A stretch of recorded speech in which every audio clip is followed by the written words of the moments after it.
በስመ አብ ወወልድ ወመንፈስ ቅዱስ አሐዱ አምላክ። ጥቅምት 4 በዚች ቀን የቅዱስ ሰርጊስ ባልንጀራ ቅዱስ ባኮስ በከሃዲ ንጉሥ አንጥያኮስ እጅ በሰማዕትነት አረፈ።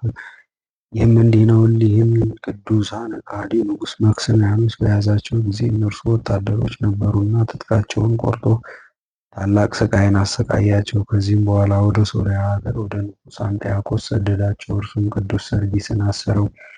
ቅዱስ ባኮስን ግን ሰቅለው እንዲደበድቡት በአንገቱም ከባድ ደንጊያ አንጠልጥለው ከኤፍራጥስ ወንዝ ከባህር እንዲጥሉት አዘዘ። ንጉሥም እንዳዘዘ እንዲሁ አደረጉ። እግዚአብሔር ግን የቅዱስ ባኮስን ሥጋ ጠብቆ ወደ ወደብ አደረሰው።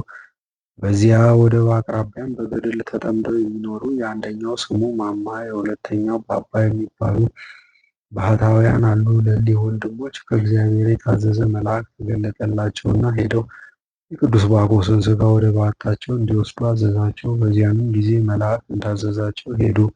የቅዱስ ባኮስንም ሥጋ አገኙ። በአጠገቡም አንድ ቀንና አንድ ሌሊት ሲጠብቁት የነበሩ አንበሳና ተኩላ አሉ።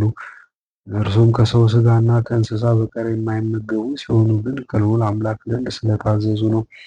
እሊያ ቅዱሳንም የቅዱስ ባኮስን ሥጋ ወሰዱ፣ በታላቅ ክብር እያመሰገኑ እስከ በዓታቸውም አድርሰው በዚያ ቀበሩት። ለእግዚአብሔር ምስጋና ይሁን፣ እኛንም በቅዱሳን ጸሎት ይማረን፣ በረከታቸውም ከእኛ ጋር ትኑር ለዘላለሙ አሜን።